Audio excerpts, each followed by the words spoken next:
오늘 우리에게 주신 하나님 말씀은 민수기 17장 6절에서 11절까지 말씀입니다. 민수기 17장 6절에서 11절 우리 한 절씩 제가 한 절, 여러분 한 절 교독하겠습니다.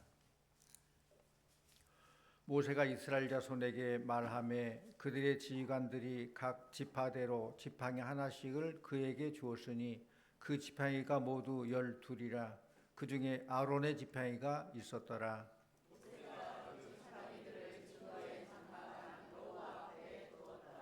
이튿날 모세가 증거의 장막에 들어가 본즉 레위 집을 위하여 낸 아론의 지팡이에 우음이 돋고 순이 나고 꽃이 피어서 살구 열매가 열렸더라.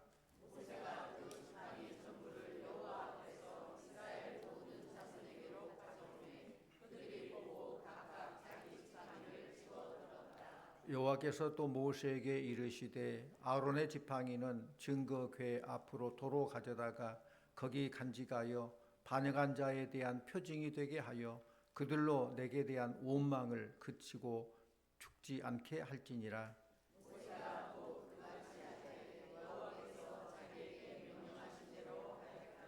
아멘. 할렐루야. 찬양대에 찬양 읽겠습니다.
아멘. 감사합니다.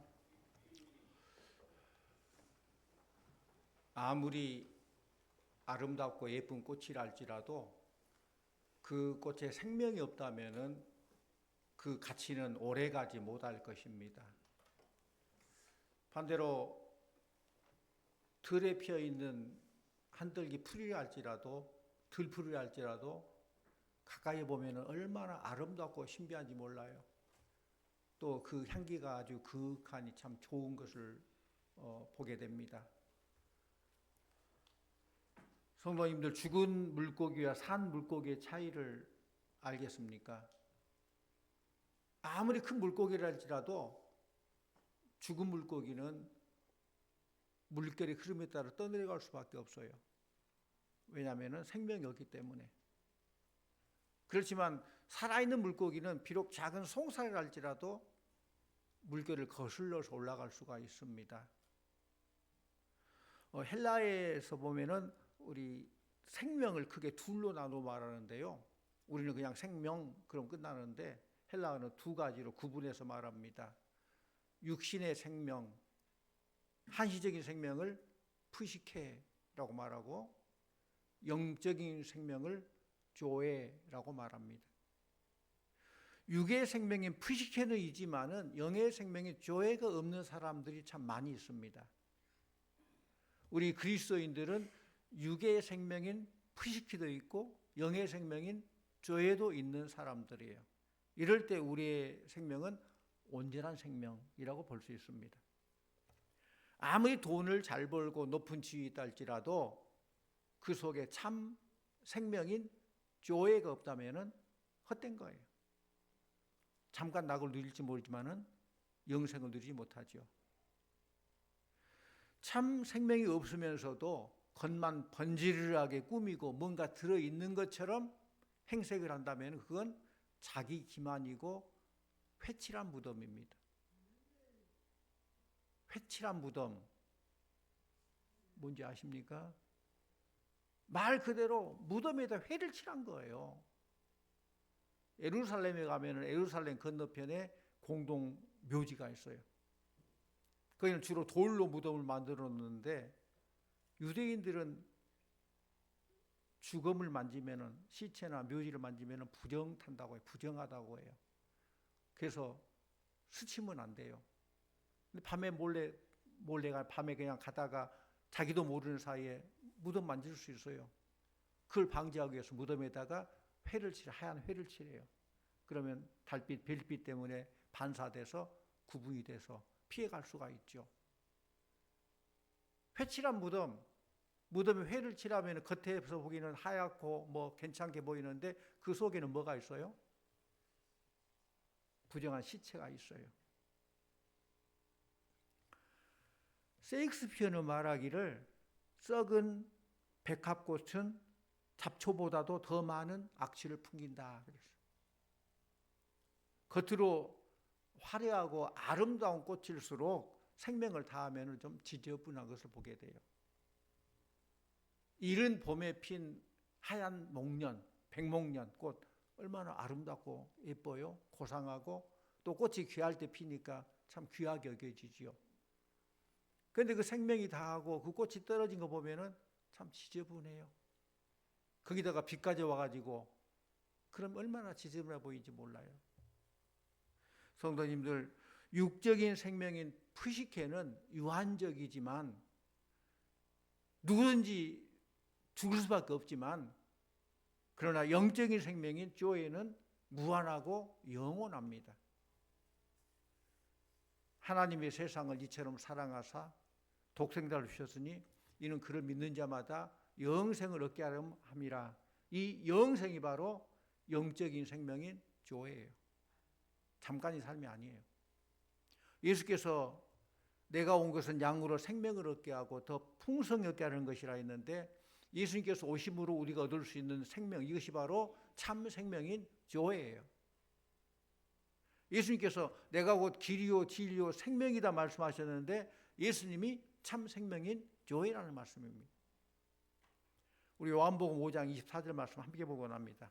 요한복음 5장 24절 내가 진실로 진실로 너에게 이르노니 내 말을 듣고 또 나 보내신 이를 믿는 자는 영생을 얻었고 심판에 이르지 아니하나니 사망에서 생명으로 옮겼느니라. 아멘. 아주 중요한 성경 구절이죠.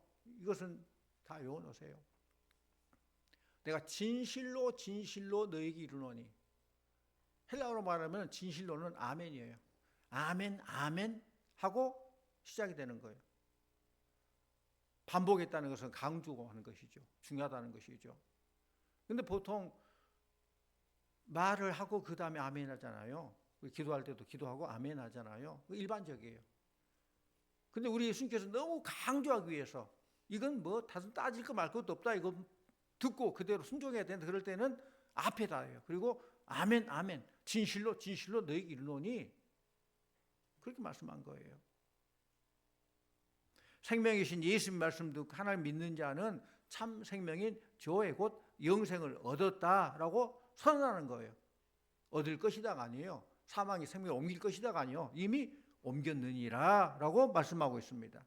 그래서 이 영생 우리 안에 있으므로 하나님께 예비하신 풍성한 생명을 누리게 되는 것입니다. C.S. 루이스는 이런 말을 했어요. 하나님은 모든 것을 선하게 창조하셨지만 인간이 그것을 망가뜨렸다. 또 루스가 쓴 에밀에 보면은 만물이 하나님의 손 안에 있을 때 모든 것은 선하지만 인간의 손에 넘어오면 모든 것이 타락한다. 그렇습니다. 우리는 하나님 손 안에 있을 때에 만족이 있는 거예요. 행복한 거예요. 파스칼도 그런 말을 했습니다. 인간의 마음에는 오직 하나님만이 채울 수 있는 빈 공간이 있다. 아무리 세상 것들을 많이 채우고 지식을 채우고 물질을 채우고 명예를 채우고 권력을 채우고 채운다 할지라도 만족하지 못한 텅 빈 공간이 있다는 거예요. 그 공간을 오직 하나님만이 채울 수 있는데 그 공간 때문에 수많은 사람들이 뭐 술을 마시고 마약을 하고 세상 어떤 쾌락을 가지고 채우려고 하지만은 안 된다는 것입니다. 사람 왜 삶을 포기하고 자살합니까? 삶에 대한 분명한 목적이 없기 때문에, 소망이 없기 때문에 그래요. 분명한 것은 사랑하는 성도님들, 우리는 혼자가 아님을 아시기를 바랍니다. 혼자가 아니에요. 임마누엘, 하나님 함께 하십니다. 하나님은 우리의 형편을 아시고 우리에 대한 지대한 관심을 가지고 우리를 사랑하고 계십니다. 그렇기 때문에 하나님을 바라보시면서 힘내시기를 바랍니다. 죄악으로 인해 마른 막대기 같은 인생들이 생명이신 주님 말씀 듣고 거듭나서 새로운 삶을 살게 되는 것은 하나님의 놀라운 은혜요 기적이죠. 또 죽은 것이 생명을 되찾는 것도 기적이지만은 생명체가 풍성한 열매를 맺게 된 것, 기적 중에 기적입니다. 오늘 이 말씀의 배경을 보면은 이스라엘 백성들이 애굽에서 그토록 노예 생활하는데 하나님의 은혜로 그들이 출애굽하게 되죠. 광야에서 생활할 때 하나님께서 피로 적절한 불기둥과 구름기둥의 은혜를 주시고 그들을 인도하십니다. 그런데 그것이 계속 지속되다 보니까 그 하나님의 은혜 인도하심을 망각해버려요. 우리 인간은 늘 잊어버려요. 기억을 못해요. 은혜를 베풀 때 그때는 좋아하는데 좀 지나면 금방 잊어버려요. 은혜 망각증이라겠죠.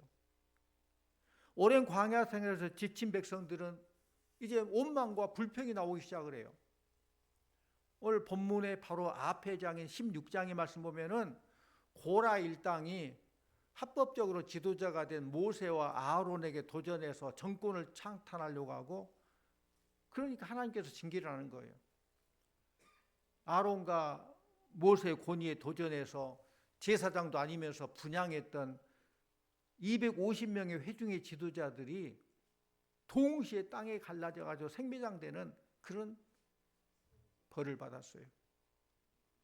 또 이 고라당을 변호하면서 모세와 아론을 원망했던 백성 14만 700명도 역병에 걸리는 그런 재앙을 받게 됐습니다.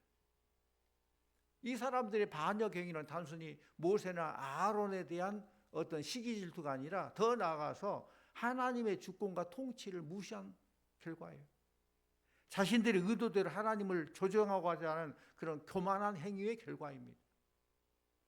하나님께서는 우리에게 사명 주시는데 그때그때 그 시대에 맞는 사명 주시고 시대에 맞는 그 사람을 더 부르셔서 부르시는 건 소명이죠. 또 해야 될 일 사명 주시고 소명 주시고 사명 주시고 그래서 그 사람을 통해서 일을 하십니다. 적절한 직임과 사명을 주시는데 하나님께서 주신 직임과 소임을 소홀히 하는 것은 하나님의 권위와 섭리를 멸시하는 거예요. 이스라엘 12지파 지휘관들이 제사장직을 탐내서 서로 그것을 차지하려고 암투가 벌어졌는데 광야 생활 속에서 이스라엘은 일대 혼란을 겪게 돼요. 그래서 하나님께서는 오늘 말씀처럼 이스라엘 12지파 지휘관들을 성막에 불러들이고 그들에게 지팡이 하나씩을 준비하게 해서 그 지팡이에다가 지휘관의 이름을 쓰도록 했어요. 특별히 레위지파 지팡이에는 아론의 이름을 쓰게 했어요. 그래서 해마간 하나님을 만나는 증거궤 앞에 두게 하였는데 그 지팡이에서 아론의 지팡이에서 싹이 나고 잎이 나고 꽃이 피어서 살구열매가 맺게 되는 것을 그런 이적을 보여주셨다는 것입니다. 하나님께서는 이런 방법을 통해서 하나님의 전지전능하심을 보여주셨고 또 레위족 속이 제사장 임무를 부여받았다는 사실을 확인시켜 주신 것입니다. 오늘 이 말씀 속에 우리 몇 가지 교훈을 얻기를 원합니다. 첫째로는 죽은 나무에서 새싹이 나왔다는 사실이에요. 여러분 상식적으로 생각해 보세요. 죽은 나무에서 새싹이 나올 수 있어요? 아론의 지팡이에서 싹이 난 것은 과학이 아니라 하나님의 권능입니다. 인간의 이성으로 이해가 되든 이해되지 않든 하나님께서 하시면 되는 것입니다. 믿습니까? 죽은 자가 어떻게 살 수 있어요? 그러나 하나님께서 하시면 되는 거예요. 하나님의 능력이 함께 하시니 마른 나무가 살아서 생명체가 되고 우음이 돋고 새싹이 나타났겠다는 거예요. 이 이적은 백성들로 하여금 하나님에 대한 원망을 그치게 했습니다. 그리고 죽음에서도 살려주시는 하나님의 놀라운 역사를 알게 해주셨어요. 성도님들, 사람은 누구나 하나님 앞에서 마른 막대기 같은 존재예요. 우리는 죄악으로 이미 죽은 자예요. 앞으로 죽을 자가 아니라 이미 죄와 허물로 죽었던 우리들을 하나님께 살리신 거예요. 마른 막대기 같이 생명이 없고 날이 갈수록 썩어 없어질 그런 인생입니다. 그런데 긍휼이 풍성하신 하나님께서는 우리를 사랑하사 죽었던 우리를 예수 그리스도의 부활의 능력으로 생명의 새싹이 나게 하고 새 생명 영생을 주신 줄로 믿습니다. 에베소서 2장 1절의 말씀 보면은 그는 허물과 죄로 죽었던 너희를 살리셨도다. 죽었던 너희를 살리셨다. 성도님들, 생명력이 없는 지팡이에서 우음이 돋은 것처럼 죽음의 상태에서 생명을 얻게 된 것은 우리의 노력이 아니라 하나님의 놀라운 능력이요 기적인 줄로 믿습니다. 무에서 유, 사망에서 생명을 옮긴 것이 믿음의 시작이에요. 영생이에요. 이 생명이 우리 안에 있을 때에 참 생명인 교회, 이 생명이 시작되는 거예요. 에스겔 37장 말씀 보면은 에스겔 골짜기에 마른 뼈들이 흐트러져 있는데 하나님의 영이 임하고 생기가 영이 임하니까 바람 불어 하나님의 영이 임하니까 그 뼈들이 연결되게 되고 살이 오르고 가죽이 덮이고 사람의 모양이 되고 결국 큰 군대를 이루는 것을 보게 됩니다. 이것은 무에서 유를 창조하신 하나님의 능력이요 마른 막대기에서 싹싹이 돋게 하는 하나님의 능력입니다. 성도님들, 여러분의 삶 속에 소망이 없어 보입니까? 모든 것이 불가능하게 보입니까? 삶의 주인 되시고 전문가이신 하나님께 모든 걸 맡기시기를 바랍니다. 우리 예수님께서는 사람으로는 할 수 없으되 하나님으로서는 다 할 수 있느니라 말씀하셨어요. 하나님 할 수 있다는 거예요. 사람이 하는 것만 하나님이 하고 못하는 거 못합니까? 그건 이성이고 과학이에요. 그건 신앙이 아니에요. 종교개혁자 마틴 루터는 하나님을 하나님 되게 하라 그랬어요. 무슨 말이에요? 하나님을 하나님으로 믿으라는 거예요.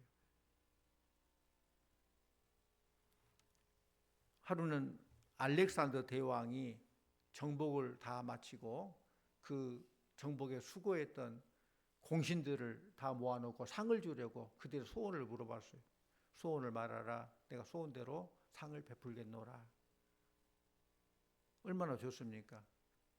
그래서 그 공을 세웠던 공신들이 말합니다. 어떤 사람은 나에게 큰 집을 한 채 주세요.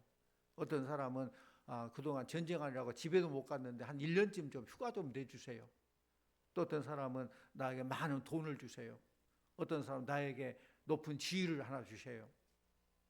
그런데 한 공신인 데닉이라는 사람은 알렉산더 이런 요청을 해요. 대왕께서 정복한 나라 중 하나를 저에게 주세요. 부하들이 깜짝 상상도 못한 일이죠. 알렉산더, 요놈 봐라. 이렇게 배짱이 있네. 그럴 수 있겠죠. 그러나 알렉산더는 그래. 너는 나를 나라 하나로 달려가면 줄 수 있는 인물로 보았으니 내가 너에게 나라 하나를 주겠노라. 나를 그렇게 믿고 나를 큰 인물로 봤으니 내가 주겠다. 그랬다는 거예요. 그래요. 데닉은 알렉산더와 같은 큰 인물은 자기의 요구를 충분히 들어줄 분으로 믿고 그걸 구한 거예요. 마치 루터가 말한 것처럼 하나님을 하나님 되게 하라. 일맥상통하죠. 윌리엄 캐리는 위대하신 하나님을 믿으라, 위대하신 하나님을 구하라, 그리고 하나님이 위대한 일을 이루실 것을 기대하라 라고 했어요. 사랑하는 성도님들, 하나님을 믿고 하나님께 구하고 하나님을 기대하시기를 바랍니다. 이렇게 믿고 구하고 기대해야 돼요. 또 두 번째로 싹이 난 지팡이는 자라기 시작합니다. 생명이 있는 것은 자라는 거예요. 작은 겨자씨 하나를 할지라도 그 속에 생명이 있기 때문에 땅에 묻히면은 이제 싹이 나고 자라게 되고 결국은 새들이 깃들 정도로 나무처럼 크게 되는 거예요. 왜? 생명. 겨자씨가 커서가 아니라 그 안에 생명이 있기 때문에.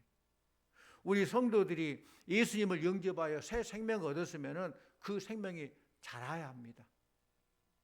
나무에 생명이 있으면은 잎이 나고 자라게 되고 이렇게 열매를 맺는 것처럼 성도가 신앙으로 입문하고 교회 생활하게 되면은 신앙생활 변화가 있어야 돼요. 점점 자라서 이제 장성한 분야에 이르는 그런 신앙이 도달해야 돼요.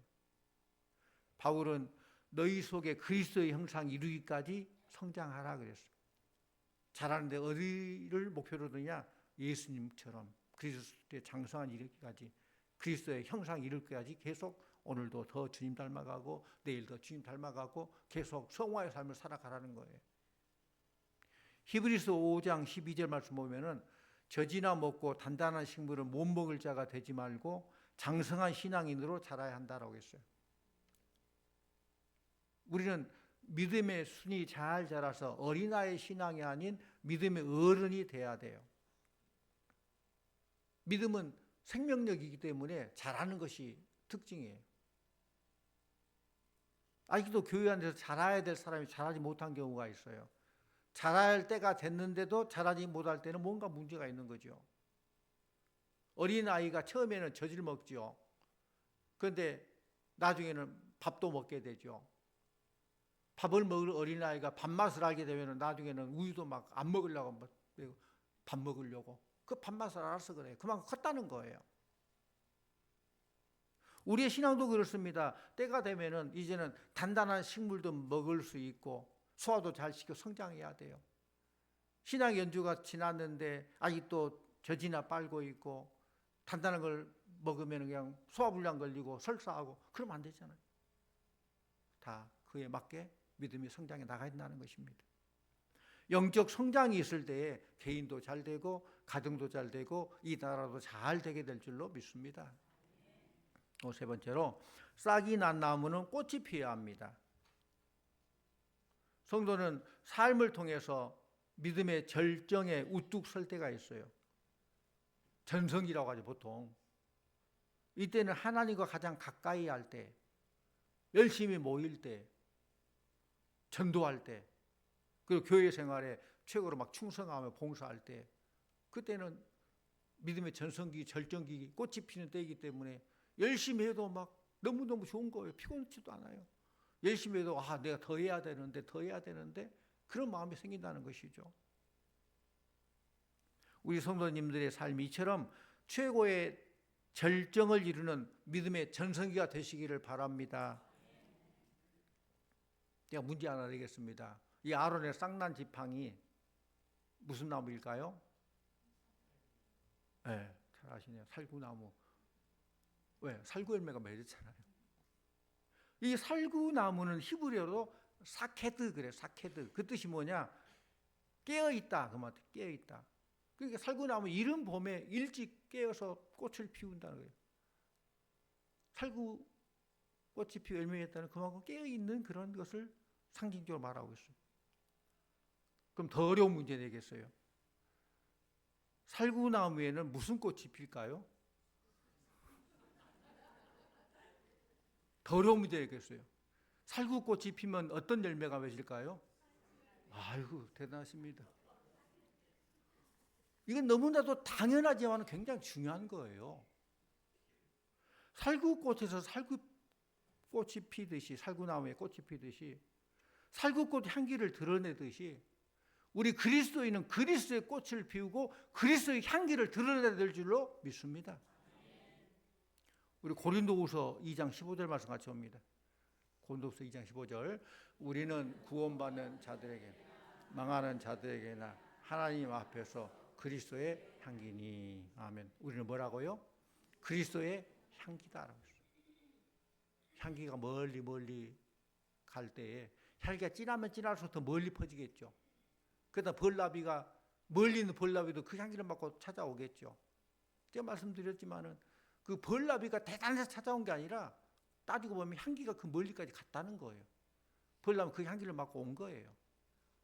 그런 것처럼 아름답게 피어있는 꽃이 향기를 날릴 때 사람들이 기분이 좋고 지나가는 사람 발걸음을 멈추게 하고, 그러듯이 우리 그리스도인들은 그리스도의 향기를 바라게 될 때 세상 많은 사람들에게 신선함을 주고 또 주님 안으로 발걸음을 옮기게 하고 벌나비가 향기를 맡고 찾아오듯이 우리의 그리스도의 향기를 풍길 때 더 멀리 있는, 더 진하게 풍기는 더 멀리 있는 뭇 영혼들이 나를 통해서 주님께로 돌아오게 될 줄로 믿습니다. 이거 바로 그리스도의 향기예요. 그리스도의 향기는 천국을 널리 확장시키는 것입니다. 또 마지막으로 열매가 맺어야 합니다. 식물은 계절에 따라서 열매를 맺습니다. 생명을 얻은 성도가 싹이 나고 자라고 꽃이 피었으면은 향기를 바라는 것으로 만족이 아니라 이제는 좋은 열매를 맺어서 하나님을 기쁘게 해드려야 돼요. 그렇다면은 성경에서 말한 좋은 열매가 뭘까? 나무는 각각 그 열매로 안다고 그랬어요. 좋은 나무인지 나쁜 나무 열매를 보면 알게 되고, 또 열매에 따라서 그 나무가 본래 이거였구나. 이 겨울철에는 잘 모를 수 있어요. 그러나 꽃이 피고 열매 지면은 이거였구나 알 수 있는데, 성경에 말한 좋은 열매는 뭐냐? 첫째로는 회개 열매예요. 회개도 열매예요. 주님 만난 사람이 이제 주님 앞에, 거룩한 주님 앞에 죄인인 나를 고백하고 회개할 수밖에 없어요. 마태복음 3장 8절 회개에 합당한 열매를 맺으라 라고 했어요. 두 번째로는 빛의 열매예요. 에베소서 5장 9절에 빛의 열매는 모든 착함과 의로움과 진실함이 있느니라. 착하고 의롭고 진실한 이것이 곧 우리 그리스도에 맺는 빛의 열매예요. 또 세 번째 열매는 의의 열매예요. 빌립보서 1장 11절에 예수 그리스도로 말미암아 의의 열매가 가득하여 하나님의 영광과 찬송이 되게 하시기를 구하노라 그랬어요. 야고보서 3장 18절 화평하게 하는 자들은 화평으로 심어 의의 열매를 거두니라 그랬어요. 또 마지막으로는 우리가 잘 아는 성령의 열매인 줄로 믿습니다. 우리 말씀 봅니다. 갈라디아서 5장 22절 23절 성령의 열매가 뭐냐 같이 봅니다. 오직 성령의 열매는 사랑과 희락과 화평과 오래 참음과 자비와 양성과 충성과 온유와 절제니 이 같은 것을 금지할 법이 없느니라. 아멘. 이런 성령의 열매 9가지 열매를 주렁주렁 맺게 된다는 거예요. 사랑하는 성도님들, 회개의 열매, 빛의 열매, 의의 열매, 성령 열매를 많이 맺으시기를 축원합니다. 아론의 쌍난 지팡이 같은 우리가, 그 본래는 마른 지팡이죠. 아론의 마른 지팡이 같은 내가 예수 그리스도의 긍휼로 생명 있는 지팡이가 되었으니 이제는 싹이 나고 힘있게 잘 자라서 꽃을 피워서 결국 좋은 열매를 많이 맺어서 하나님을 기쁘게 하고 많은 사람에게 선한 영향을 끼치고 유익을 끼치는 그런 우리 성도님들 다 되시기를 간절히 축원합니다. 기도합니다. 죄와 허물로 죽었던 우리를 살려주시고 새 생명 주신 아버지 하나님께 감사드립니다. 우리의 믿음이 잘 자라가여 주시고 꽃이 피어 향기를 바라고 열매 맺는 삶이 되게 하여 주시옵소서. 우리의 삶이 온전히 하나님을 기쁘시게 하는 삶이 되기를 원합니다. 믿지 않는 자들에게 하나님의 권능을 나타내는 증거가 되게 하여 주시옵소서. 예수님 이름으로 기도하옵나이다. 아멘.